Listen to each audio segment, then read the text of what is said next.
Welcome back to News First. A look at regional news. The Center for Biological Diversity has filed a notice of intent to sue the Trump administration for failing to protect critical habitat for 23 endangered species on Guam, the Sinai, Palau, and the Federate States of Micronesia. The lawsuit includes 14 plants and 9 animals. According to the national nonprofit, these species, such as the Pacific sheath-tailed bat, the Sleven skink, desperately need protected habitat, and they are at immediate risk from agricultural and urban sprawl, military expansion and training, invasive species, fire, typhoons, sea level rise, and climate change. In 2015, the U.S. Fish and Wildlife Service listed 23 plant and animal species in Greater Micronesia as endangered or threatened. According to CBD, listing as species as endangered or threatened is just the first step in ensuring a species' survival and recovery. Critical habitat protections would prohibit federal actions that would destroy or harm such habitat and will help conserve what remains of these species' limited native range. In other news, this year Guam participates in the celebration of the centennial anniversary of women's suffrage with something sweet for everyone to enjoy. 100 years ago, on June 4th, 1919, the 19th Amendment was passed, granting women's constitutional rights to vote. In commemoration of the 100th anniversary, the Bureau of Women's Affairs, along with the University of Guam's Women and Gender Studies program and the Guam Election Commission, will be hosting an ice cream social. The event is slated for this Thursday, August 29th, starting at noon at UOG's Humanities and Social Sciences atrium. MAGA Haga Lulian Guerrero will be present for a proclamation signing, followed by a resolution presentation from Senator Amanda Shelton about the importance of voting. A release out of the Bureau of Women's Affairs office states that it was not until August of 1920 that the necessary 36 states ratified the amendment, guaranteeing access to the ballot for 27 million American women. According to Jane Flores, director of the Bureau of Women's Affairs, the Women's Suffrage Centennial Commission recently contacted the government of Guam, encouraging Guamanians to commemorate its suffrage history and to celebrate women of our island. Flores says that there is no better way to do so than getting women and men to vote. Gearing up for that upcoming 2020 election, the GEC will also be on site from 12 p.m. to 4 p.m. to register students and the general public. Women are becoming more active in politics, especially since, some women's issues, reproductive rights are on the line, and, with what's happened with Planned Parenthood in the States. And I think the fact that we have our first MAGA Haga, Governor Lulian Guerrero, is an impetus for women to get involved in politics and is inspiring for them. That the plan to have another voter registration drive before the 2020 election primaries to encourage more people of every gender to vote.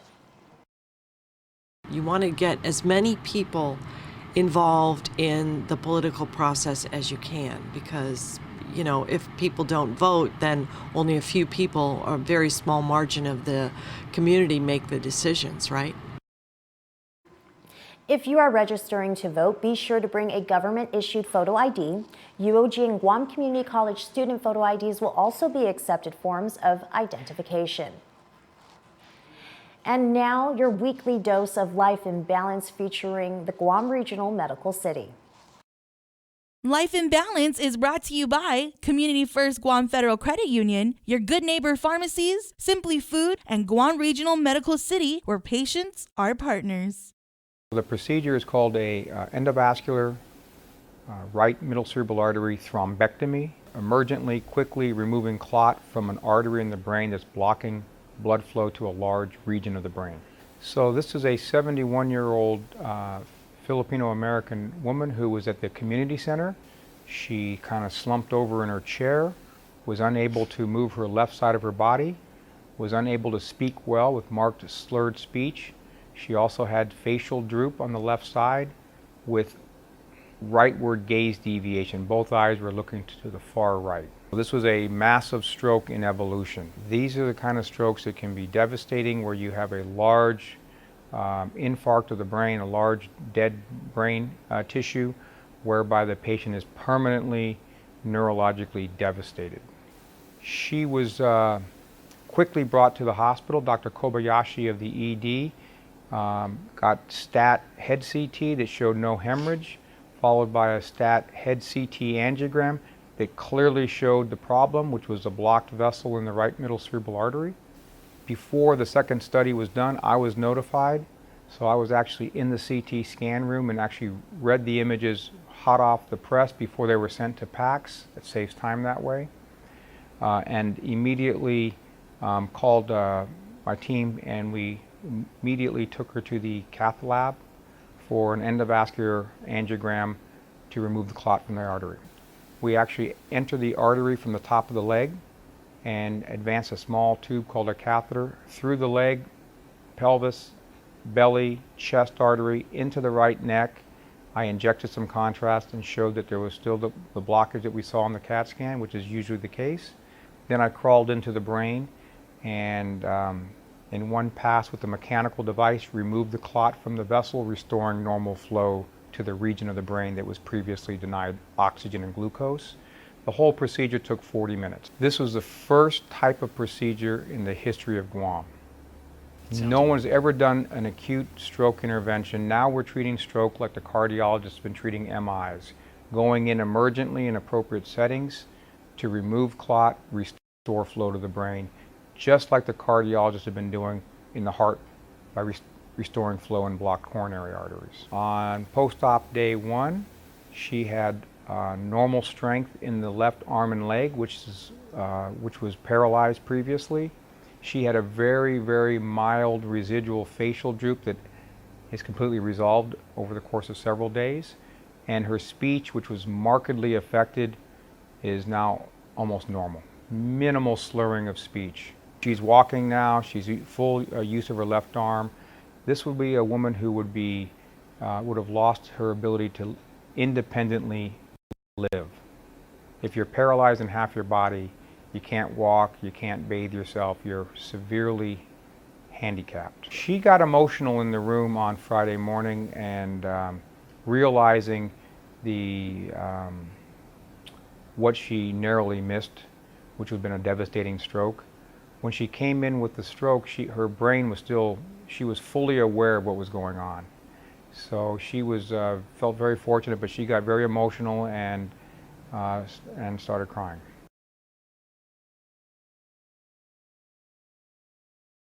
Well, up next, we have Ayana Shed, who's standing by with your local weather forecast.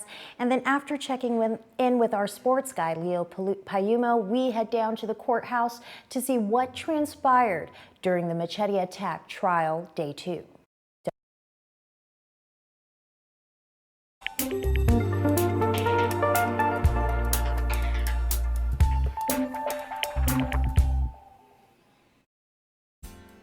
Hafid, welcome to your local weather forecast. I'm Ayana Shed. Thanks for tuning in. We had quite the bipolar day with spotty showers and a whole lot of sun. As we settle into the evening, skies are becoming mostly cloudy with lows of 78 degrees. Not much of a breeze as east to southeast winds remain at light speeds. And looking ahead to Wednesday, a lot of clouds around, but not much for rainy weather, just isolated showers and thunderstorms. We can look forward to a mild day with temperatures in the upper 80s, reaching up to 99 in the afternoon. By the evening hour, temperatures will cool down to about 78 degrees with light and variable winds. As we move into Thursday, be sure to pack an umbrella as more of those spotty showers and thunderstorms persist. However, it shouldn't be a rainy day as we'll be getting lots of sunshine. Winds are also a lot nicer with breezy gusts of 10 miles per hour. And that kicks things off for the middle part of the week. For more updates on the weather, be sure to come back every weeknight. Have a great evening. Adios.